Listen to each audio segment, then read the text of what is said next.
ایک مرتبہ سورہ الحمد اور 3 مرتبہ سورہ توحید کی تلاوت فرما کر مرحومہ و مغفورہ محترمہ راہین جعفر بنت مرحوم مغفور جناب ابو جعفر زوجہ جناب سید زیغم علی کی روح کو ایصال فرما دیجیے۔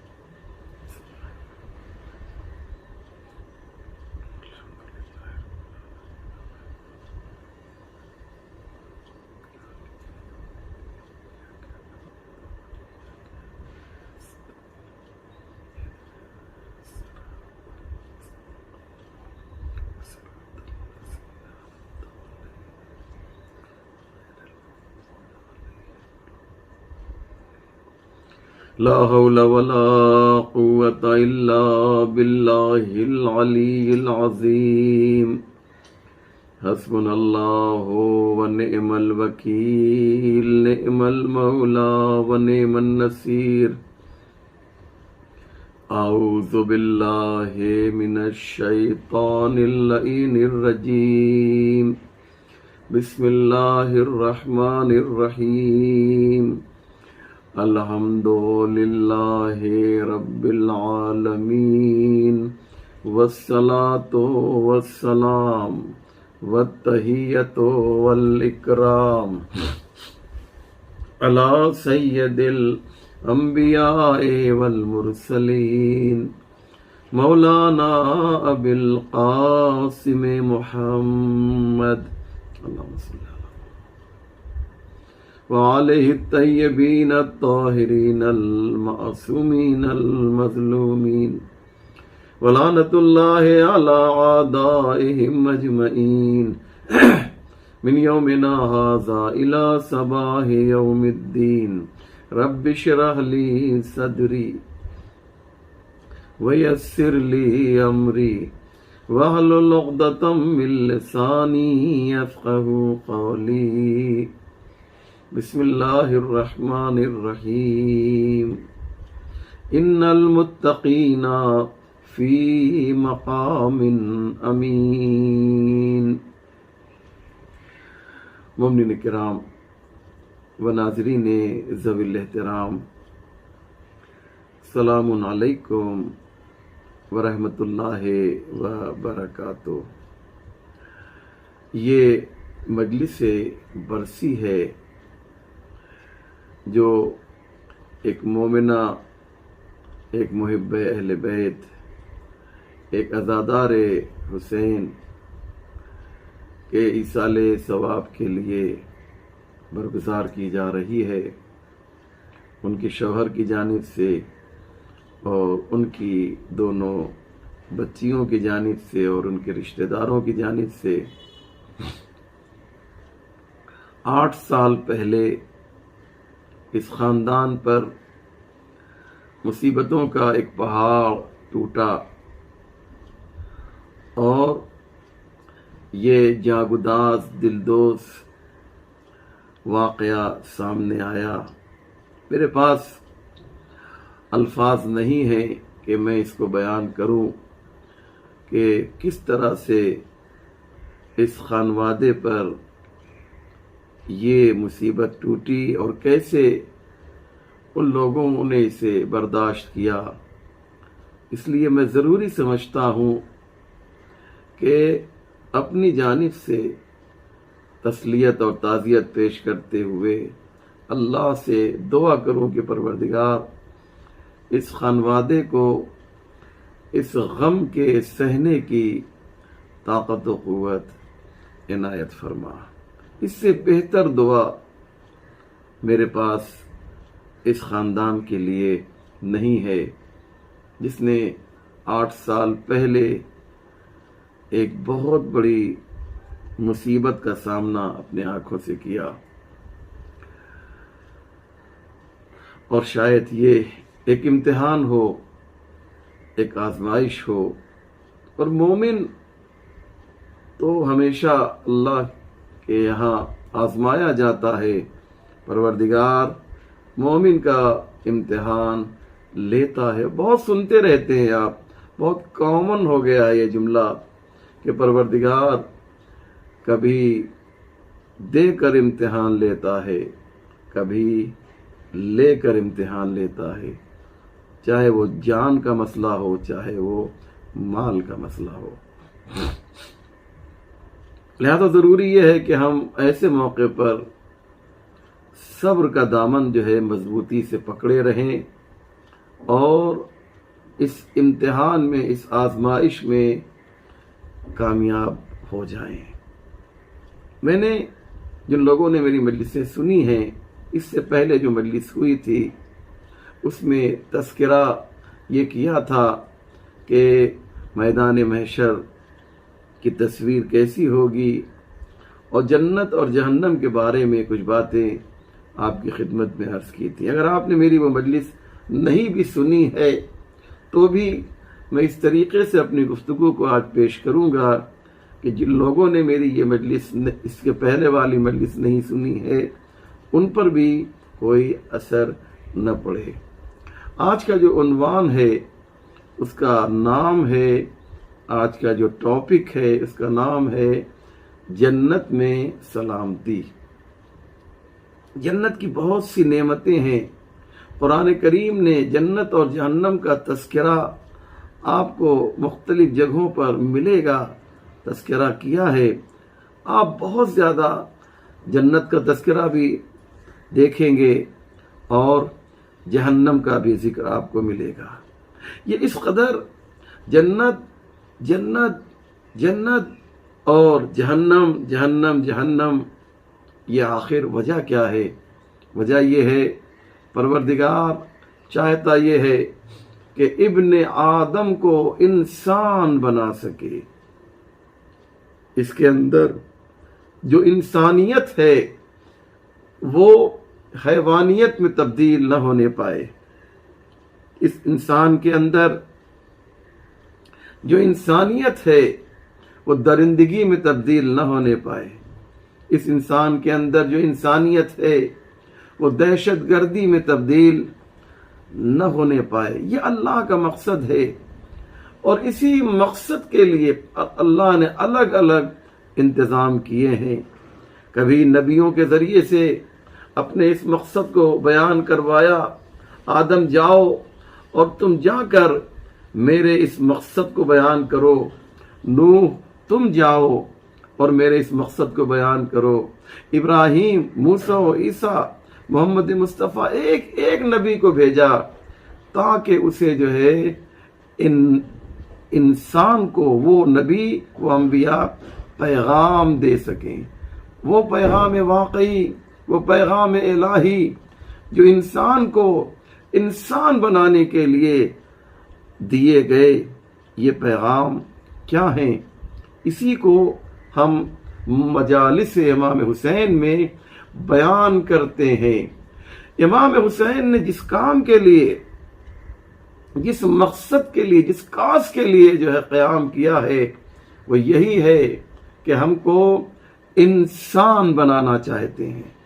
اور یاد رکھیے گا جو انسان بنے گا وہی مومن واقعی بھی ہوگا۔ یعنی انسانیت اور ایمان یہ دونوں الگ نہیں ہیں۔ انسان واقعی اگر آپ بن جائیں گے تو آپ ہی مومن واقعی بنیں گے۔ اس لیے یاد رکھیے عزیزو، جنت کیا ہے؟ ایک باپ کو آپ نے دیکھا ہے کہ وہ اپنے بچوں سے یوں پیش آتا ہے، کبھی کہتا ہے میرے لال دیکھو تم یہ کام کرو گے تو میں تمہیں انعام دوں گا، میں تمہیں چاکلیٹ دوں گا، میں تمہیں گفٹ دوں گا، میں تمہیں تحفہ دوں گا۔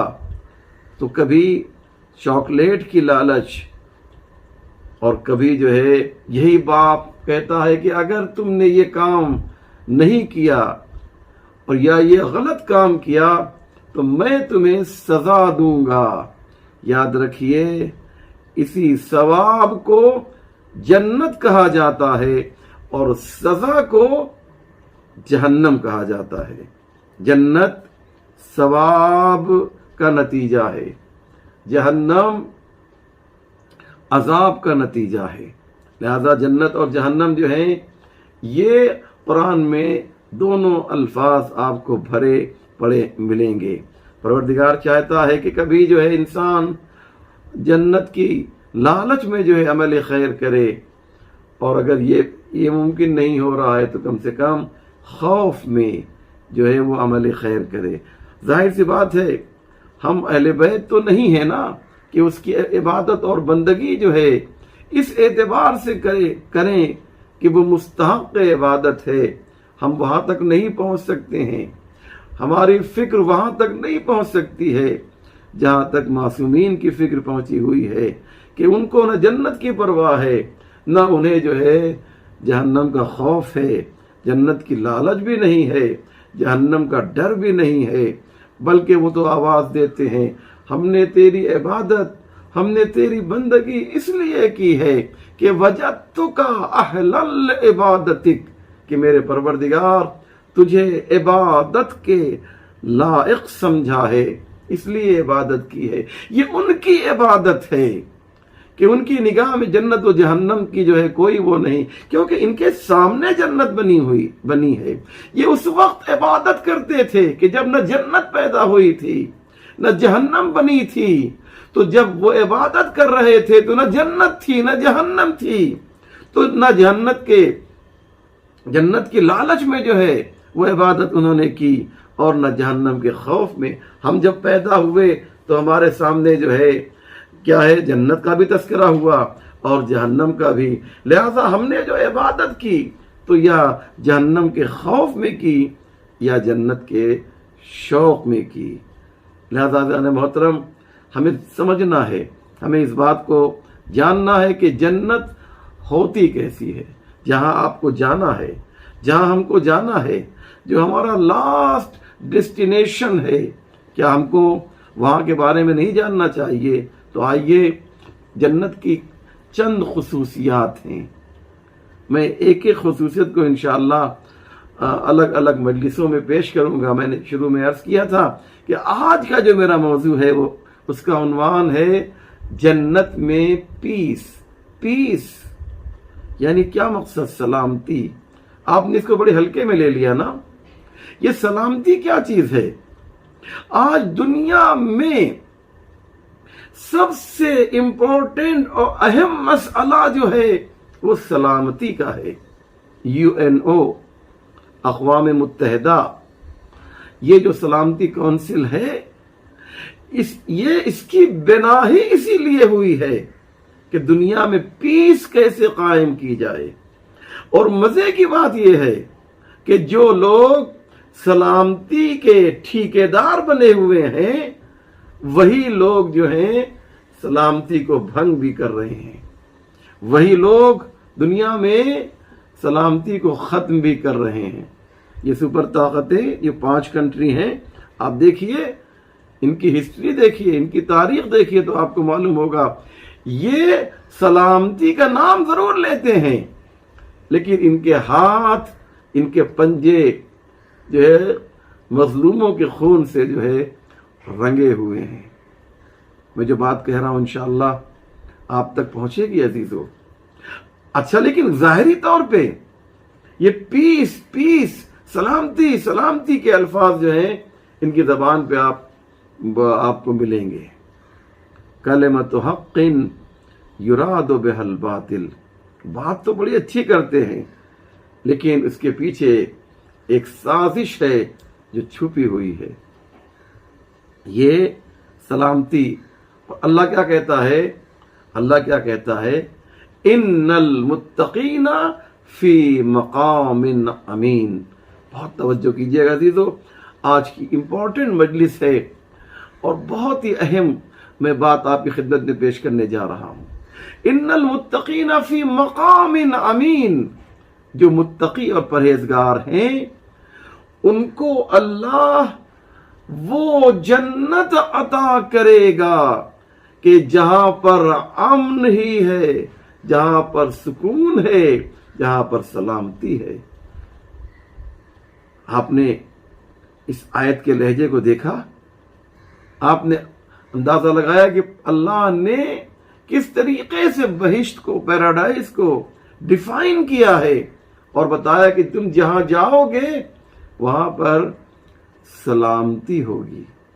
یا ایک اور آیت میں ارشاد ہوا کہ لا یسمعون فیہا لغوا الا سلاما.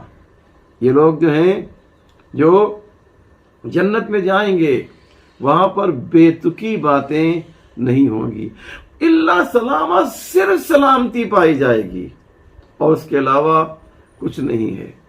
میرے پاس جو تھوڑا سا وقت ہے انشاءاللہ اسی وقت میں کچھ باتیں عرض کرنا چاہتا ہوں تاکہ آپ سمجھیں کہ یہ ہے کیا. سلامتی کسے کہتے ہیں، پیس کسے کہتے ہیں؟ آپ ذرا اندازہ لگائیں کہ آپ ہندوستان کے سلسلے میں جب آپ نیٹ پر دیکھیں گے تو انڈیا کا 60% سے زیادہ جو خرچ ہے بجٹ کا وہ سلامتی پر خرچ ہو رہا ہے. اللہ اکبر. یعنی اگر 100 روپے کی انکم ہے انڈیا کی تو 60 روپیہ پیس اور سلامتی پہ جا رہا ہے. آپ نے بڑی آسانی سے میری بات لے لی نا.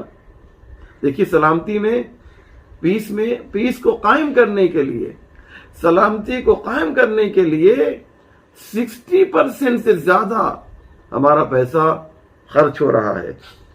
فوج سب سے زیادہ، آرمی میں، فوج میں ہمارا پیسہ خرچ ہو رہا ہے. اس کے بعد الگ الگ پولیس ہے، CRPF ہے اور دیگر ادارے ہیں، یہاں تک کہ ہوم گارڈ، اس کے بعد انٹیلیجنس، CBI، LIU، را، یہ سارے جو ہیں انٹیلیجنس کے جو بڑے بڑے ادارے ہیں ان کا قیام کس لیے ہوا ہے؟ صرف اس لیے کہ ملک میں شانتی قائم کر سکیں. یہ لوگ جو انٹیلیجنس والے ہیں یہ ہمارے لیے کام کر رہے ہیں، ہمارے فائدے کے لیے کام کر رہے ہیں. ان کا مقصد یہ ہوتا ہے کہ کوئی بھی وہ شخص کہ جو پیس کے اگینسٹ ہے وہ کامیاب نہ ہونے پائے ہمارے ملک میں. اور ہر ملک کی یہی خواہش ہوتی ہے. لہذا سلامتی جو ہے بہت امپورٹنٹ. آپ دیکھیں کہ ہر جگہ سلامتی کو حاصل کرنے کے لیے پیسے خرچ ہو رہے ہیں. بات بڑی چھوٹی ہے لیکن بہت اہم ہے. ہر گھر میں آپ کو تالا ملے گا، یہ لاک ملے گا. کیوں؟ کیونکہ سلامتی نہیں ہے. لوگ اپنے گھر کو کیوں بند کرتے ہیں؟ لوگ گھر میں دروازہ کیوں لگاتے ہیں؟ دروازے میں تالا کیوں بند کیا جاتا ہے؟ آپ کی اٹیچی میں تالا کیوں بند ہوتا ہے؟ اس لیے کہ خطرہ ہے، خطرہ. تو اس خطرے سے بچنے کے لیے اگر آپ صرف تالے کا بجٹ لیں انڈیا میں تو وہ ہزاروں کروڑ کا منتھ ایئرلی بیٹھے گا. آپ دیکھیے بینک کے دروازے پر آپ کو ایک شخص گن لیے ہوئے آپ کو نظر آئے گا. یہ ATM کے لیے اتنی زیادہ جو ہے تمام چیزیں اس کو بچانے کے لیے جو کچھ کیا جاتا ہے، آپ تصور کیجئے اس میں کتنا پیسہ خرچ ہو رہا ہے. اگر دنیا میں سلامتی ہو اور ہر ایک جو ہے محبت و پیار سے رہے، کوئی غلط کام نہ کرے، تو کتنا پیسہ ہمارا بچے گا. یہ جو کورٹ پہ جو پیسہ خرچ ہو رہا ہے، جو جج کو پیسہ دیا جا رہا ہے، اس پر کتنا کروڑوں اربوں روپے جو ہے خرچ ہو رہے ہیں. تو سلامتی کیا ہے اسے سمجھنا ہے. پروردگار کہتا ہے دنیا میں جو ہے، دنیا میں تم کو سلامتی ملے یا نہ ملے، لیکن جب تم جنت میں آؤ گے تو وہاں پر تمہیں سلامتی ملے گی. ان المتقین فی مقام امین. متقی، پرہیزگار، وہ اس جگہ پر ہوں گے جہاں پر امن ہی امن پایا جائے گا. اللہ اکبر. جہاں پر کوئی بھی جو ہے خلاف امن کام نہیں ہوگا. لہذا جان محترم، جہاں پر سلامتی نہیں ہے، ان سے پوچھئے کہ سلامتی کتنی بڑی نعمت ہے۔ کوئی سیریا کے لوگوں سے پوچھے کہ جہاں پر چاروں طرف سے جو ہے بمباریاں ہو رہی ہیں اور دہشت گرد جو ہے اپنے ناپاک منصوبوں کے ذریعے سے لوگوں کا قتل عام کر رہے ہیں، سیریا ہو، عراق کے حالات تو الحمدللہ بہتر ہو گئے، لیکن کیا آج بھی وہاں پر مکمل طور پہ سلامتی ہے؟ بحرین کے لوگوں سے پوچھئے وہاں کی حکومت کس طریقے سے ظلم کر رہی ہے۔ اسی طریقے سے یمن اور دیگر ممالک جہاں پر جو ہے سلامتی نہیں ہے، ان کو سلامتی کی قدر و قیمت معلوم ہے۔ اگر کسی کے گھر کو چاروں طرف سے کچھ بدماش گھیر لیں تو اس گھر کے رہنے والوں کو سمجھ میں آتا ہے کہ سلامتی کتنی اہم شے ہے۔ یہ سلامتی تمہیں دنیا میں ریئل سلامتی، حقیقی سلامتی جو ہے تمہیں میرے بھائی دنیا میں نہیں مل سکتی ہے۔ وہ کہاں ملے گی؟ وہ جنت میں ملے گی۔ اب سنیے، قرآن نے دو باتیں کہی ہیں یہاں پر، اسے مجھے عرض کرنا ہے۔ ایک تو یہ کہ لا یسمعون فیہا لغوا الا سلاما، یہ جو جنت میں تم آؤ گے نا تو یہاں پر زبان کی سلامتی بھی ہوگی۔ کیا مقصد؟ آپ جانتے ہیں دنیا میں سب سے زیادہ جو پرابلم ہے آج، ایک انسان دوسرے انسان سے، ایک خاندان دوسرے خاندان سے، ایک رشتہ دار دوسرے رشتہ دار سے جو الجھا ہوا ہے، اس کی جانتے ہیں وجہ کیا ہے؟ یہ زبان ہے۔ قرآن کہتا ہے کہ وہاں پر یہ زبان جو ہے یہ پیس کی علامت بن جائے گی۔ اللہ اکبر، کیا حسین تعبیر ہے۔ یہ زبان جو ہے یہ سلامتی کی نشانی بن جائے گی۔ یہ زبان بہت امپورٹنٹ ہے عزیزو۔ اس لیے آپ دیکھیں کہ شیخ سعدی شیرازی نے زبان کے بارے میں کیا کہا۔ فارسی زبان کا ایک بہت بڑا شاعر ہے، بہت عظیم شاعر گزرا ہے شیخ سعدی شیرازی، کہتا ہے کہ تا مرد سخن نگفت باشد، عیب و ہندرش نہفت باشد، ہر بیش گما مبر کے خالیس، شاید کے پلنگ خفت باشد۔ شیخ سعدی کہتے ہیں کہ جب تک انسان گفتگو نہیں کرتا ہے، بات نہیں کرتا ہے، اس وقت تک اس کا عیب بھی چھپا رہتا ہے، اس کا ہنر بھی چھپا رہتا ہے۔ اور ہر جھاڑی کو یہ خیال نہ کرو کہ اس میں کوئی نہیں ہے، شاید کہ پلنگ خفت باشد، شاید اس جھاڑی میں کوئی شیر ہے جو سو رہا ہے۔ تو زبان کو آپ نے اندازہ لگایا، زبان کتنی اہم ہے۔ مولا علی نے کیا خوبصورت بات اس جگہ پر کہی ہے۔ مولا فرماتے ہیں تکلموا تعرفوا فإن المرء مخبوء تحت لسانه۔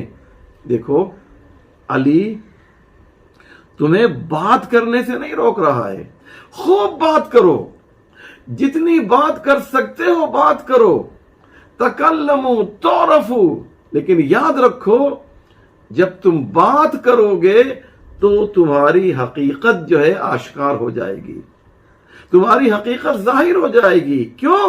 مولا فرماتے ہیں فَإِنَّ الْمَرْءَ مَخْبُوءٌ تَحْتَ لِسَانِهِ، کیونکہ انسان اپنی زبان کے نیچے دبا ہوا ہے۔ اللہ اکبر، کیا حسین انداز ہے گفتگو کا۔ مولا فرما رہے ہیں کہ انسان اپنی زبان کے نیچے دبا ہوا ہے، یعنی جب انسان بولتا ہے تو اس کے حقائق جو ہیں وہ سامنے آ جاتے ہیں، اس کی حقیقت جو ہے وہ آشکار ہو جاتی ہے۔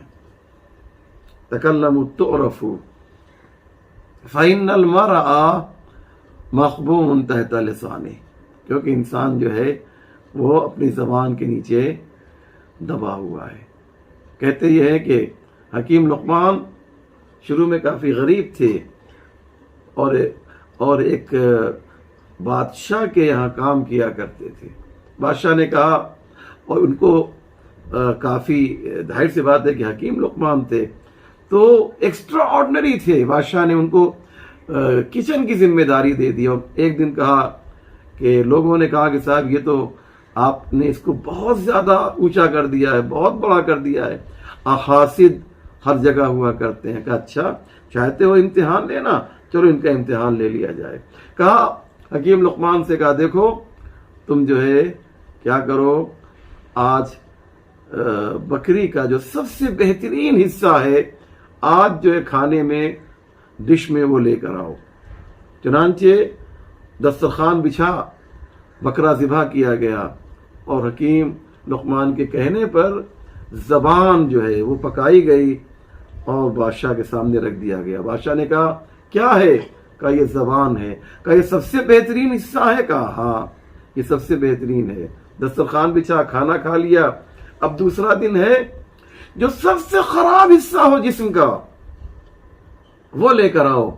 بادشاہ نے یہ جملہ کہا. دوسرے دن پھر ایک بکرا ذبح ہوا اور حکیم لقمان نے زبان کو جو ہے پکایا, پکوایا اور بادشاہ کے سامنے رکھ دیا. بادشاہ نے دیکھا, کہا یہ تو زبان ہے. کہا جب میں نے کل تم سے کہا تھا کہ بہترین حصہ لے کر آؤ تو تم کیا لے کر آئے؟ زبان لے کر آئے. آج میں نے کہا جو سب سے بدترین حصہ ہے وہ لے کر آؤ تو تم آج بھی زبان لے کر آئے. یہ کیسا جوک ہے, یہ کیسا مذاق ہے. بادشاہ ناراض ہوتا ہے. کہا نہیں نہیں یہ کوئی جوک نہیں ہے, یہ کوئی مذاق نہیں بلکہ حقیقت ہے. آپ نے کل کہا تھا بہترین پارٹ آف باڈی تو میں زبان لے کر آیا. آپ نے کہا بدترین حصہ تو میں زبان لے کر آیا. کہا یہ کیسے ہو سکتا ہے؟ کہا ہاں اگر صحیح طریقے سے استعمال کیا جائے تو زبان جسم کا سب سے اچھا حصہ ہے, اگر اس کا استعمال غلط ہو تو یہ سب سے بدترین حصہ ہے. اندازہ لگا رہے ہیں آپ, یہ زبان جو ہے سب سے بدترین حصہ ہے اگر اس کا استعمال غلط ہو رہا ہو. قرآن کہتا ہے یہ زبان لا یسمعون فیہا لغوا الا سلاما, یہ زبان پیس کی علامت بن جائے گی قیامت میں, جنت میں. البتہ جنت میں یہ پیس کی علامت بنے گی. تو جنت میں جو چیز نعمت کے طور پہ پیش کی گئی ہے روایتوں میں وہ کیا ہے, اور خود قرآن کی آیت میں وہ ہے امنیت, وہ ہے سلامتی. آئیے میں ایک آیت اور پڑھ دیتا ہوں تاکہ بات جو ہے بالکل کلیئر ہو سکے, بالکل واضح ہو سکے. بڑی خوبصورت آیت ہے. کہتے یہ ہیں کہ جب جنت میں لوگ داخل ہوں گے تو دونوں طرف ملائکہ کی, فرشتوں کی صف لگی ہوگی اور وہ آپ کو ویلکم کہیں گے, وہ آپ کو خوش آمدید کہیں گے. دیکھا ہوگا آپ نے بڑے بڑے ہوٹلوں میں خاص طور سے جب آپ داخل ہوتے ہیں تو دو طرف وہ لوگ کھڑے رہتے ہیں اور جب آپ اندر داخل ہوتے ہیں تو آپ کو کہتے ہیں موسٹ ویلکم, خوش آمدید, ہے نا. یہ کیا ہے, یہ کون کہتا ہے؟ یہ جو 5 اسٹار ہوٹل وغیرہ ہوتے ہیں اس میں عام طور سے یہ ہوتا ہے کہ دو طرف جو ہے وہ جو کرمچاری ہوتے ہیں, جو ذمہ دار ہوتے ہیں, جو سیکورٹی کے آدمی ہوتے ہیں, وہ وہاں پر کھڑے ہو کر آپ کو کہتے ہیں موسٹ ویلکم, آپ تشریف لائیے, اہلاً و سہلاً و مرحبا, خوش آمدید. آپ کو کہا جاتا نہیں کہا جاتا ہے. بالکل یہی صورتحال جو ہے جنت میں بھی رہے گی. جیسے جنت کا دروازہ کھلے گا آپ دیکھیں گے رائٹ اور لیفٹ کے اوپر جو ہے لوگ فرشتے موجود ہوں گے اور وہ آپ کو ویلکم کریں گے. قرآن کہہ رہا ہے, میں نہیں کہہ رہا ہوں, پڑھوں آیت آپ کی خدمت میں. قرآن کیا کہہ رہا ہے؟ وَقَالَ لَهُمْ خَزَنَتُهَا سلام علیکم طبتم فادخلوها خالدین. اللہ کہہ رہا ہے کہ جو ہے قرآن کی آیت ہے یہ کہ جب جنتی داخل ہوں گے تو فرشتے جو ہیں سب باندھے ہوئے کھڑے ہوئے ہوں گے اور آپ سے کہیں گے سلام علیکم. سلام سمجھتے ہیں نا, سلام یعنی پیس. تم پر جو ہے اس جنت میں اب سلامتی ہی سلامتی ہے. اندازہ لگا رہے ہیں, ہم لوگوں نے سلام کو تو اہمیت نہیں دی, لیکن وہ لفظ سلام جو جنت میں فرشتوں کی زبان پر جاری ہوگا وہ اپنے حقیقی معنوں میں ہوگا، یعنی حقیقت میں آپ کو سلامتی ملے گی۔ سلام علیکم، تم کو سلام ہو، تم کو سلامتی ملے گی۔ جنت میں آئے ہو نا، تو اب تمہیں یہاں پہ سلامتی سلامتی۔ طب تم، جنت میں پاکیزہ لوگ آیا کرتے ہیں، کتنے اچھے ہو تم، کتنے پاکیزہ ہو تم کہ تم کو جنت مل رہی ہے۔ طب تم، آپ کا ایک ٹائٹل ہے جو جنت میں آپ کو دیا جائے گا۔ طب تم، پاک ہو، گریٹ ہو، بہت اچھے انسان ہو، بڑے مومن ہو، بہت پاکیزہ ہو، آؤ جنت میں آ جاؤ۔ طب تم پاکیزہ ہو۔ اس کے بعد فرمائے خدا کہے گا، البتہ یہ فرشتے کہیں گے لیکن وہ خدا کے ذریعے سے، خدا چاہتا ہے کہ فرشتے یہ کہیں، فَادْخُلُوهَا خالدین، پلیز موسٹ ویلکم۔ فَادْخُلُوهَا خالدین کا ترجمہ جانتے ہیں کیا ہے؟ جنت میں داخل ہو جاؤ اور تم کو یہاں پر ہمیشہ رہنا ہے۔ تو چند باتیں وہ فرشتے جو دروازے پر کھڑے ہوں گے، جو ویلکم کریں گے، وہ کیا کہیں گے؟ فَادْخُلُوهَا خالدین، آئیے آئیے جنت میں آ جائیے۔ لیکن یہ مت سوچئے گا کہ اب جنت میں آئے ہیں تو چند دنوں کے لیے آئے ہیں، آپ کو ہمیشہ کے لیے یہاں پر اسٹے کرنا ہے، ہمیشہ کے لیے آپ کو رہنا ہے۔ اور آئیے ایک اور آیت پیش کر دیتا ہوں، یہ سورہ قاف کی آیت نمبر 34 ہے۔ یہ بڑی پیاری آیت ہے اور بہت ہی کھل کے جو ہے فرشتے اس بات کو جو میں نے آپ کی خدمت میں عرض کی ہے وہاں پر پیش کریں گے۔ انشاءاللہ ہم سب جو ہیں جنت میں جائیں، بشرطے کہ اپنی زندگی کو، اپنے کیریکٹر کو، اپنے کردار کو ایسا بنا لیں کہ یہ حسین منظر اپنی نگاہوں سے ہم دیکھیں کہ جب ہم جنت میں داخل ہو رہے ہوں تو ہمارا ویلکم کیا جا رہا ہو، ہمارا استقبال کیا جا رہا ہو۔ آیت پڑھوں، سورہ قاف کی آیت نمبر 34 میں ارشاد ہو رہا ہے، ادخلوها بسلام، دیکھو سلامتی کے ساتھ داخل ہو جاؤ۔ فرشتے کہیں گے ادخلوها بسلام، یہاں پر آؤ سلامتی ہی سلامتی ہے، جنت میں آؤ گے تمہیں پیس ہی پیس ملے گی، بسلام۔ اس کے بعد ذالک یوم الخلود، یہاں پر تم آؤ گے نا تو you will stay here for ever, تم یہاں پر جو ہے اب ہمیشہ رہو گے، اب تمہیں جو ہے یہاں سے کہیں جانا نہیں ہے، کوئی موت بھی تمہیں نہیں ہونے والی ہے، بلکہ تمہیں ہمیشہ جو ہے اسی جنت میں رہنا ہے۔ میں نے جنت کی تعریف کیوں کی؟ ابھی تو جنت کی بہت سی نعمتوں کے بارے میں گفتگو انشاءاللہ کی جائے گی کہ جنت میں کھانا کیسا ہوگا، جنت کی نہریں کیسی ہوں گی، یہ تمام چیزیں انشاءاللہ آئندہ آپ کی خدمت میں پیش کرنا چاہتا ہوں۔ کیوں پیش کرنا چاہتا ہوں؟ کہ جب بچے کو چاکلیٹ کا ٹیسٹ معلوم ہو تو وہ اس کو حاصل کرنے کے لیے کوشش کرتا ہے نہیں ہے؟ ایفرٹ ہوتا ہے نہیں ہوتا ہے؟ بچہ کہتا اچھا میرے پاپا مجھے چاکلیٹ دیں گے اگر میں یہ کام کروں، میری ممی مجھے فلاں چیز دیں گی اگر میں یہ کام کروں۔ بس یہی صورتحال ہے عزیزو۔ قرآن چاہتا یہ ہے کہ ہم تمہیں جنت کی ایک چھوٹی سی تصویر دکھانا چاہتے ہیں۔ اس جنت میں تمہیں جانا ہے تو کیا تم اس جنت کے لیے اس دنیا میں کوشش نہیں کرو گے؟ کوشش یہاں کرنا ہے، جنت وہاں ملے گی تمہیں۔ تم کو یہاں محنت کرنی ہے اس جنت کے لیے کہ جو تمہیں آخرت میں تمہارے عمل کی بنیاد پر دی جائے گی۔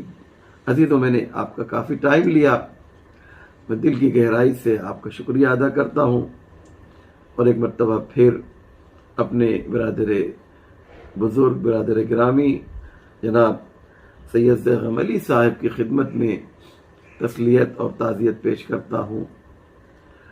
ان کی زوجہ کی، ان کی اہلیہ کی جاگداز اور دلسوز رحلت کے اوپر، اور پھر وہی دعا تکرار کرتا ہوں، بہت امپورٹنٹ دعا ہے بھائی، کہ پروردگار انہیں اور ان کی دونوں بچیوں کو، ان کے تمام فیملی منبر کو اس غم کے سہنے کی طاقت و قوت عنایت فرمائے۔ ہاں عزیزو، ایک مومنہ کے ایصال ثواب کے لیے یہ برسی کی مجلس ہے، لہذا میں چاہتا یہ ہوں کہ تذکرہ بھی جو ہے وہ ایک ایسی عظیم ہستی کا تذکرہ کیا جائے کہ حسین جس کے اوپر ناز کرتے تھے اور وہ کوئی اور نہیں ہے، وہ جناب سکینہ ہیں۔ امام حسین جب مدینے سے چلے تھے تو کچھ لوگوں نے کہا تھا مولا آپ کا یہ سفر جو ہے مشکلات لے کر آئے گا، آپ کا یہ سفر پریشانیاں لے کر آئے گا، اے مولا اے آقا آپ کو وہاں پر دشمنوں سے مقابلہ کرنا پڑے گا، آپ علی اکبر کو لے کر جائیے، عباس کو لے کر جائیے، جوانان بنی ہاشم کو لے کر جائیے، اپنے دوستوں کو لے کر جائیے، یہ دشمنوں سے مقابلہ کریں گے، لیکن مولا بچوں کو لے کر نہ جائیے، علی اصغر کو لے کر نہ جائیے، سکینہ کو لے کر نہ جائیے، زینب و ام کلثوم کو لے کر نہ جائیے۔ تو حسین نے یہی تو کہا تھا نا، مجھے معلوم ہے کہ یہ ہمارے ساتھ یہ ہمارے بچے جو ہیں ہماری تحریک میں ہماری موومنٹ میں کس طریقے کا کردار ادا کریں گے، ہمیں خوب معلوم ہے۔ کہیے تو میں ایک جملہ کہہ دوں عزیزو، علی اصغر نے میدان کربلا میں اپنی زبان کو شمشیر بنا کر دشمنوں کے دلوں کو کاٹا کہ دشمن جو ہے منہ پھیر پھیر کر رونے پر مجبور ہو گیا، اور جناب سکینہ نے اپنے آنسوؤں کی تلوار سے، اپنے آنسوؤں کی شمشیر سے دشمنان اسلام کی شہرک کو کاٹا ہے۔ اللہ اکبر۔ میں نے بہت بڑی بات تھی یہ جو میں نے آپ کی خدمت پیش کی، بہت اہم بات تھی عزیزو، کہ جناب سکینہ کو ہم صرف یہ سمجھتے ہیں کہ ایک بیٹی ہے جو گریہ کر رہی ہے، نہیں عزیزو، یہ بیٹی عام بیٹی نہیں ہے، یہ خاص بیٹی ہے، یہ وہ بیٹی ہے جو اہل بیت کے گھر میں پلی ہے۔ کہیے تو میں ایک جملہ کہہ دوں عزیزو، کہ جس گھر میں فضا جو ہے افریقہ سے آ کے، حبشہ سے آ کر جو ہے جس گھر میں رہی ہو، وہ اتنی بلند ہو جائے کہ 20 سال تک قرآن کی زبان میں گفتگو کرے، اس گھر کی سکینہ جو ان کی آغوش میں پلی ہے، جو معصوم کی آغوش میں رہی ہو، وہ کتنی بلند ہوگی۔ لہذا ہمیں یہ سمجھنا ہے جناب سکینہ کون ہے عزیزو، اللہ اکبر، جناب سکینہ کون ہے۔ امام حسین خود کہتے تھے مجھے وہ گھر اچھا نہیں لگتا ہے جس میں سکینہ اور رباب نہ ہو۔ یہی سکینہ، اسے اتنی اذیتیں دی گئیں، اتنی تکلیف پہنچائی گئی عزیزو کہ روح بشریت کانپ جاتی ہے جب جناب سکینہ کی کہ فضائل کے ساتھ ساتھ ان کے مصائب جو ہیں ذاکر پڑھتا ہے تو ہم یہ سمجھنے پہ انسان مجبور ہو جاتا ہے، اتنے فضائل والی بی بی اور اس کے ساتھ اتنے مصائب، اللہ اکبر، اتنی عظیم بیٹی حسین کی میں کیسے بیان کروں۔ ہاں، ہر روز جناب سکینہ زندان کے قریب دیکھتی تھی کہ پرندے اپنے اپنے گھر جا رہے ہیں، تو جناب سکینہ پھوپھی اماں سے یہی سوال کرتی تھی، اے پھوپھی اماں یہ پرندے کہاں جا رہے ہیں؟ تو جناب زینب جواب دیتی تھی یہ اپنے اپنے آشیانوں میں جا رہے ہیں، یہ اپنے اپنے گھروں کو جا رہے ہیں، یہ اپنے اپنے گھونسلوں کو جا رہے ہیں۔ تو جناب سکینہ کہتی تھی پھوپھی اماں یہ کیسی بات ہے کہ پرندوں کو تو اپنا گھر مل رہا ہے لیکن ہمیں اپنا مدینہ نصیب نہیں ہے۔ اے پھوپھی اماں ہم مدینے کب جائیں گے؟ ہم مدینے جانا کب نصیب ہوگا؟ ہاں عزادارو، اور ایک سوال اور بھی کرتی تھی، ہمیں ہماری چادر کب ملے گی؟ اجرکم علی اللہ۔ ہاں عزادارو، یہی وجہ تھی کہ جب جناب سکینہ نے خواب دیکھا، اپنے بابا کو خواب میں دیکھا نا، جب خواب میں اپنے بابا کو دیکھا تو عزاداروں ایک مرتبہ خواب سے بلند ہوتی ہیں، بابا بابا کہتے ہوئے گریا کرتی ہیں، شور گریا زندان میں بلند ہوتا ہے۔